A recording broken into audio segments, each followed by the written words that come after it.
Hello, everybody, and welcome to day 3 of the Own Your Introversion challenge.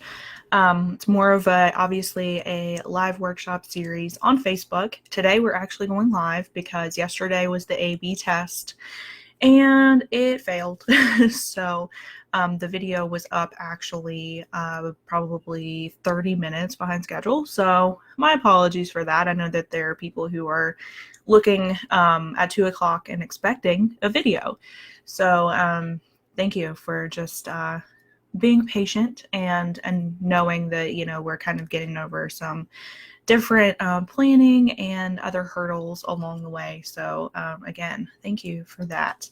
Yesterday, if you haven't looked over any of the materials or you haven't looked at the and watched the replay of the video yesterday, we talked about, and I'm just going to do like a really brief recap of what we've talked about so far. We talked about using extra time to prepare, and this is what the worksheet looks like. And then we talked about the fourth tip, which is to not be overly critical. And I know a lot of us have probably been struggling with that because we have been in our own minds for a really long time, because a lot of us have been self-quarantined, practicing social distancing because of the pandemic. And so this is a workshop that will hopefully allow you to own the introverted part of yourself and use that to your personal and professional benefit. And that's something, like I've said in the previous videos, that I'm very passionate about. So thank you for tuning in. And if you have any comments, any questions, any tips that have worked for you, feel free to drop that into the comments, either during the live video or during the replay. And I'm also doing a lot of posts within the Introverted Media Darling Collective group. I posted a link to a story today in which I was quoted talking about how do you answer what has been your greatest achievement. So go in and check that out. I'm going to be doing a lot of different things like that throughout the week, as well as after this is over, just trying to keep the conversations started and everything. And if you feel like somebody in your life could benefit from this group and benefit from the ebook and either all of the sessions or one in particular or a couple in particular, feel free to invite them to the group. We've had a lot of good reception, so I'm very thankful for that. So thank you for everybody who's tuned in and people who are going to, view this later on. Thank you for coming across this as well, and hopefully it's been beneficial, and it will continue to be beneficial as you look into a lot of these different segments of your personal and professional life with regards to introversion and just mental health in general. So I just want to briefly touch on, if this is your first video with me in this series, my name is Kaylin Staten, and I am the CEO of Hourglass Media. We are based in Huntington, West Virginia, and we have been a business with a remote model for a while. And so with the pandemic, it was kind of this, it was a little bit easier for us just because of the business structure, to go fully remote. But Hourglass Media does have in-person clients, local clients, and then we also have a blend of online clients as well. So we kind of have the best of both worlds and kind of that interaction that's, based on technology, as well as that in-person connection that public relations is really so heavily honed in on. Relationship building, reputation management. If you're a fellow PR person, you know exactly what I'm talking about, all the different facets of PR. So PR is one of the things that we do. We also handle writing and educational opportunities like this one. And one of our biggest advocacies that has really ramped up in the last few years or so has been mental health and just destigmatizing all of the thought processes and everything mental illness. So with that being said, that's a little bit of our of what we do. And in the first video, I'll talk a little bit more in depth about who I am and then, what we do and why I decided to start the company. So if you haven't seen that, go back to Unit 1. That's where the video is. And then just to also recap on that, we had number 1, The first thing we talked about was leaning into your personality.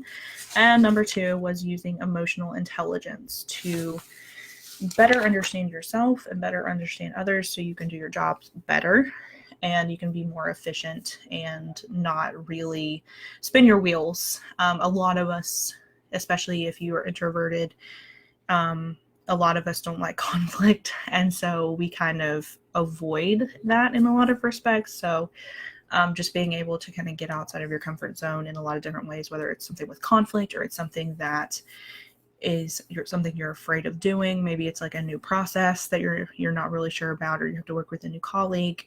Hopefully having that emotional intelligence will help you on your journey, and it's something that I feel like has been very advantageous for me. I do want to make a note. I do have my 2 cats in here. So right now they are relaxing because, 2 p.m., basically from 2 to 4 p.m., that's kind of a lull in activity. They're not as chatty and they're kind of just relaxing. So if you see a cat appearance again, that's probably going to happen at some point. So today I just want to get into the bulk of what we're going to be talking about today, and that is to give in to your feelings. I know a lot of times we talk about kind of, pushing them to the side, but I'm going to show you how, like, if you have to push them to the side, how to return to them when the opportunity presents itself and it's a better time to address a lot of your mental health issues or your introversion or a combination of the two, or, something else that's on your radar and not, and then gets put on the back burner, because we do that a lot, especially in communications industries. And number 6, networking is important. I know that I've said in a previous video, networking is, not the greatest thing. It's not like the be-all, end-all process of owning your own company or growing your career. But as an introvert, it is vital to have your network of people, whether it's a support group in terms of public relations practitioners. For me, I am really ingrained in the Public Relations Society of America, and also known as PRSA. And I have been involved with that for a very long time, and I'll talk a little bit about that experience. But just being able to have that network, whether it's a support system of personal people in your life or in a professional setting. So we'll get into all of that. But let's go ahead and get into give into your feelings. And I've already put that in Unit 3. So Unit 3 is already up. And if you haven't downloaded the free ebook, I didn't put it in the third unit, but I did put it in 1 and 2. So you can go back and get that link. It'll be delivered directly to your inbox, and you'll be able to download that and have all the content in a PDF format. But I do have the JPEG format in the Facebook group. So just go in on there and fill it in however you would like, print it out, make notes in your notebook, however you want to do it. I like to print things out because I'm still semi old school. So for me, and how my brain works, I do better if I put pen to paper. I do when I type things out, sometimes I do, it does help. But for me, there's nothing like actually handwriting something. So, that's just a little bit into my introverted brain. And you guys may feel the same. You may have your own method, whatever works for you. So pull up the PDF and go on down to the 5th page, or the 5th section rather. When I say to give into your feelings, a lot of times in a PR practitioner's personal and professional lives, we're faced with having a personal issue and then having to be a completely separate individual in our professional lives. So the COVID-19 pandemic is an example of this, because for me, I've had to do a lot of crisis communications for clients. I've been kind of retooling Hourglass Media in terms of business plans and revenue streams and things like that. But there are people in PR and communications positions who have to be on the front lines every day. First and foremost, thank you, because we need your valuable information, and a lot of organizations need your insight and your conscience of the organization in order to function properly. And this is where you can really showcase that expertise. So if you're in one of the essential fields, thank you. I definitely can empathize with you, and know that, you're probably really exhausted and all of that, and you have a lot of personal fears surrounding it. You may have, you may be caring for a sick parent, you may have children at home, you may have a loved one who's lost his or her job. So, there are a lot of different constraints, especially right now as we communicate. So you have to go to work every day and put on a face that's professional and that is, try not to look tired and have circles under your eyes because you haven't really been sleeping because you've been keeping up with all of the information. And, just trying to maintain a level head when all you want to do is go home and sleep, or you want to get angry about something, or, somebody asks the same question over and over, and you feel that frustration and you feel that anxiety and you feel that sadness for what's going on. And so you have to compartmentalize your feelings. One of the things that I recommend, because I have been in this boat, not in this dire of a professional environment. And of course, this is unprecedented territory. We're going into the unknown. And we don't really know how really to navigate, what a pandemic in the modern age looks like still. A lot of people have, a lot more information now. We've been handling this for a month or so, and there have been a lot of developments that have come out of it, communications wise and otherwise. And I think that, we are trying to get a handle on it as best as we can as communications professionals. But you still have to compartmentalize. A lot of us find that we can't relax because we are inundated with all of the information, like I've said before. And so it's very important to go back and decompartmentalize. So go back and give a name to your feelings. For me, I like to write them out when I am not avoiding writing, because one of the things about being anxious and introverted at the same time is that you really desperately want to write. You desperately want to communicate to a loved one. You want to get your message out, but you're scared to. So fear kind of keeps that at bay. So be sure to, when it's appropriate and you're not having to put on your professional PR face, give in to those feelings. And a lot of us find that during times like this, we go back to our comfort zones. So for me, when I am grieving, or when I'm really stressed out, or there's something that's really traumatic that has gone on in my life, I tend to be a workaholic, and I want to achieve A through Z, and then, make up other letters of the alphabet and try to achieve other things. So it's just knowing your tendencies as well and trying to get past that, and knowing like, hey, I'm probably going to binge work for 12 hours one day and then be really tired the next day and only work like 2. For me, I get really hard on myself. And those of you who know me know this pretty well. And so I throw myself into work, and then I get overworked, and then I end up burning out really fast. So trying to maintain that balance is essential.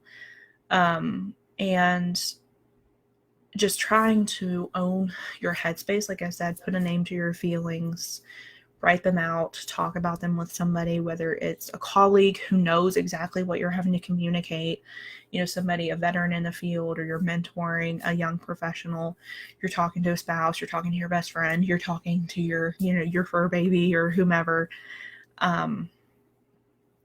Just know that when you get into your comfort zone, that only lasts for a little bit because you're itching to get out of that. For me, I can only work for so long before I start to get disgruntled and I start to get discontented. And so it only lasts for a little while, and then I end up feeling, even more anxious, even more depressed. I feel just misdirected and misguided and lost just in the headspace that I've created for myself. So just trying to find that balance is essentially something that I try to do. It doesn't always work, but that's just one of the tips that I have. And like I said yesterday and in previous videos, be sure to recharge. So take that extra time. You know, if you've had a really stressful week and you've had to give a press conference every single day, if you are perhaps in some kind of governmental communications role and you are having to put on press conferences for a governor, for a mayor, for somebody who is in a public official capacity, then I think that, just that's just one example. You have people in healthcare industries who are really overworked and just people who are in grocery stores and, all of these different places. And I know that I've left some out. These are just examples. So I don't mean to leave people out because there's so many essential people who are doing really good work. And we're really thankful to have them doing that.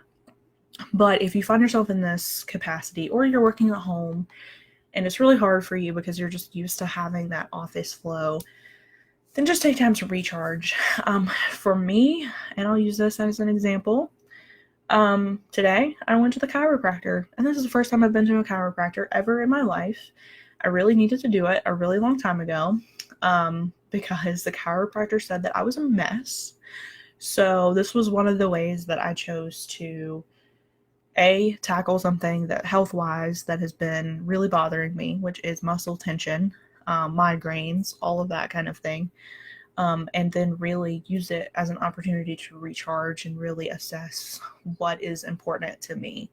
Because as a business owner, as a wife, as an expectant mom, and, just somebody who wants to keep, a clean house and, do chores and run errands and all of that, like you want to make sure that you're in your tip-top health. And so I think that, just being able to address these things like as we're at home and on an as needed basis really does make a difference. So now it is time to answer today's pressing question, which is, this is kind of like how many questions? Like a 3-parter question. So this one may take a little bit more thought because of just the nature of it. The first question is, when was the last time that you held in your emotions while on the job? It could be something that happened this week, something that happened a year ago, just something that has really stuck with you in terms of how you handled it, how you didn't handle it, something that is really kind of a pivotal moment in your career and in your life. And then did you address this whenever you had free time to do so, or did you continue to hold on to those emotions and not talk about them?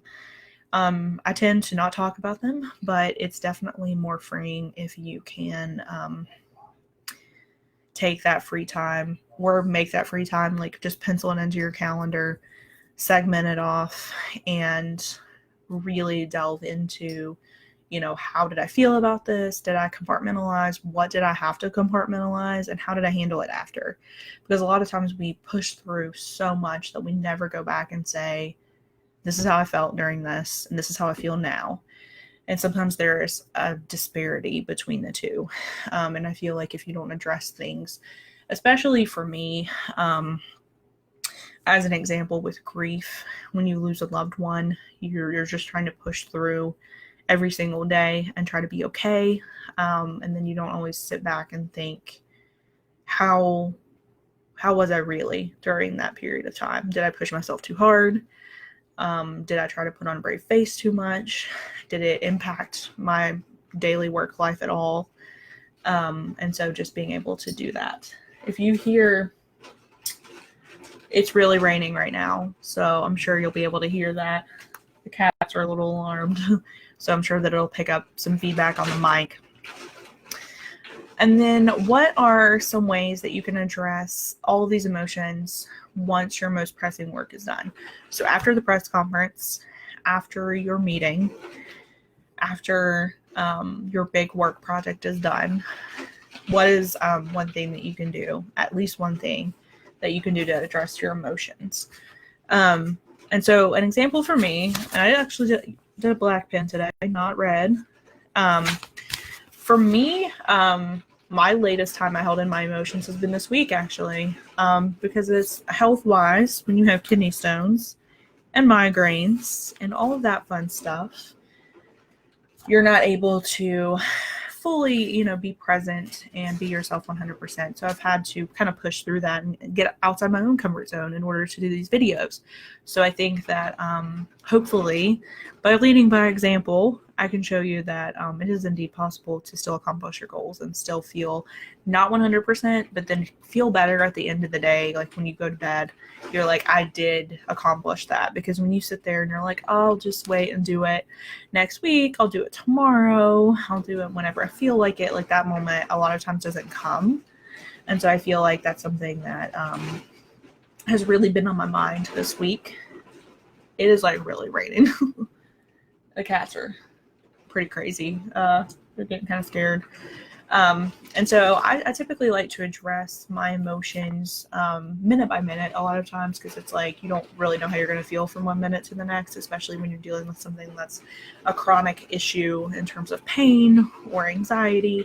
And so I tend to hopefully I'm a little bit more introspective and don't compartmentalize and then forget to readdress it. So take your time to fill this out. It'll involve a little bit more of introspection probably. So feel free to do that on your own time. And then now it's time to move to networking. And I'll try to be really brief about this because, all of us pretty much know what networking is. And this is a pretty long explanation. So you can go back and read this in the ebook. And like I said, I put the ebook and then I put the actual workbook page for 5 and 6 in the Facebook unit, which is unit 3, because we are halfway there for our series this week. And then we'll have the recap series next week. So just briefly about networking. As communicators, we're told to network, to get a job, to meet new colleagues, to get ahead in whatever field we're in. And then we're told to network some more, and then more on top of that. And it can get really, really stale really fast, especially for introverts, because we hate small talk. We absolutely hate it.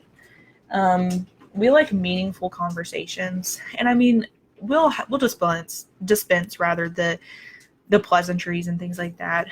But for the most part, like small talk just really isn't that meaningful for us, for a lot of introverts. I can't really speak for everybody, but I just know from my personal standpoint on it. And so networking a lot of times is just really excruciating. And so I put some tips that could actually make it a little bit better and make it a little bit more manageable when you actually break down tasks and then handle it that way, because there's nothing more intimidating for an introvert than walking into a room of 100 people that you don't know and then having to just kind of make that introduction. It's just kind of awkward. And so I've given you some tips on how to go about that. A lot of us like to go to conferences, obviously, to learn new things, but it's also a good opportunity, especially if you're, whichever sector that you're in. I'll use nonprofits, for example. I went to nonprofit-based communications conferences and just general conferences, and it's really good to see what other people in the same sector are doing across the nation and even worldwide. And so it's a really good opportunity to have those conversations. And so it's a little bit easier to start that conversation where you have that in common anyway. But say you don't know people, you don't really have that common interest.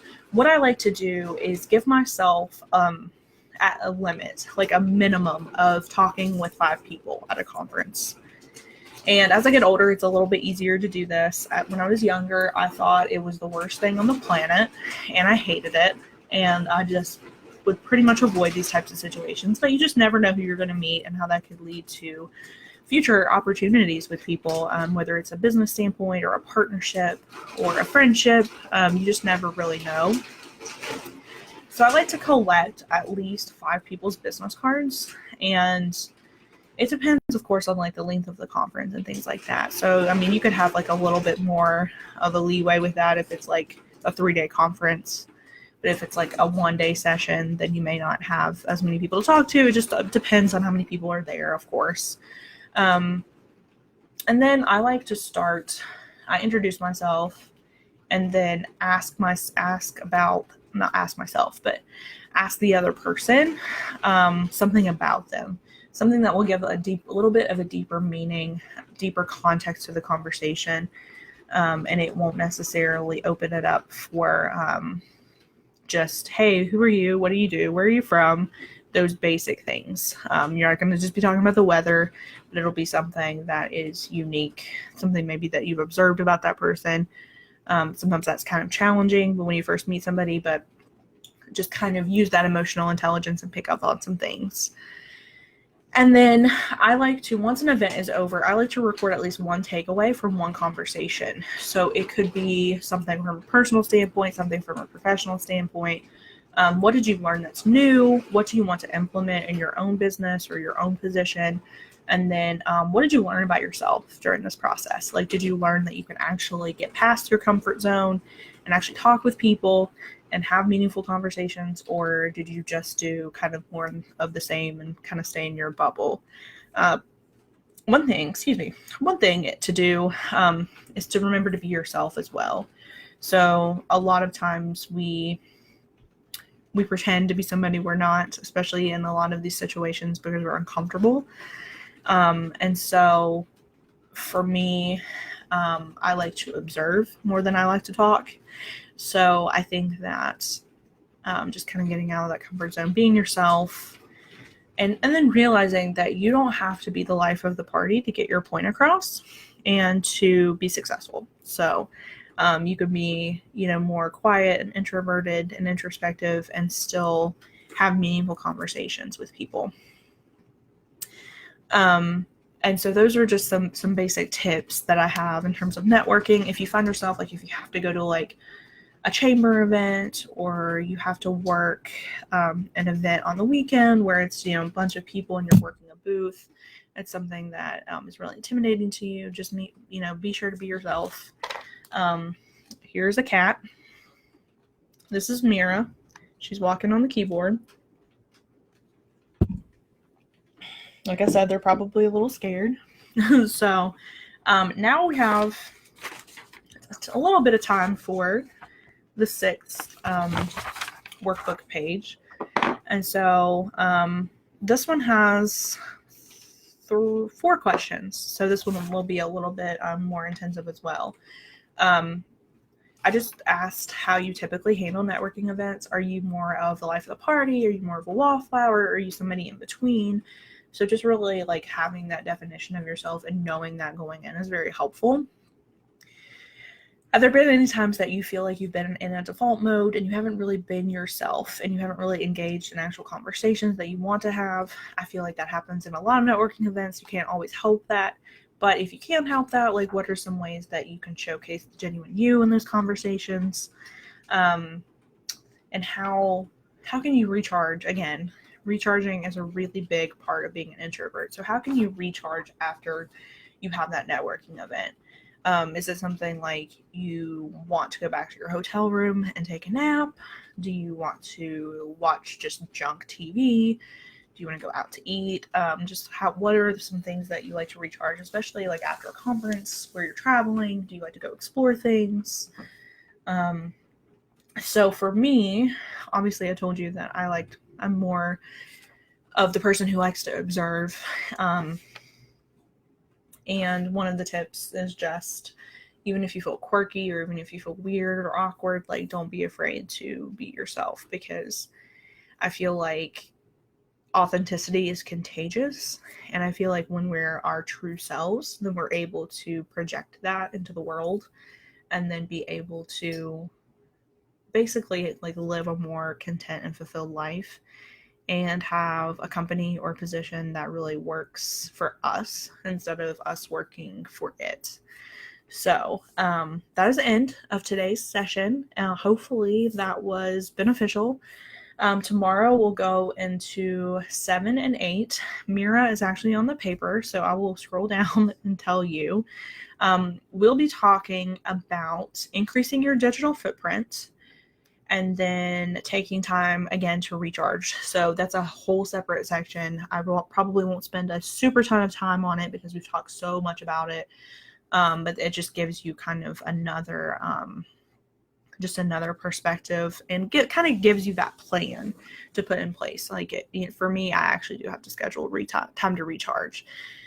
So if you're catching this on the replay, feel free to add comments and feel free to share this, like I said, with other people.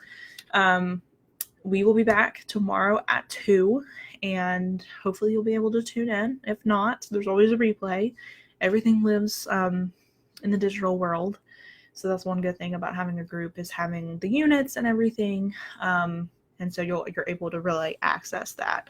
Looks like the rain has died down, so I'm going to take advantage of this, do some work, and hopefully you guys are staying safe and you have a really good rest of your day. And I will see you tomorrow. Bye.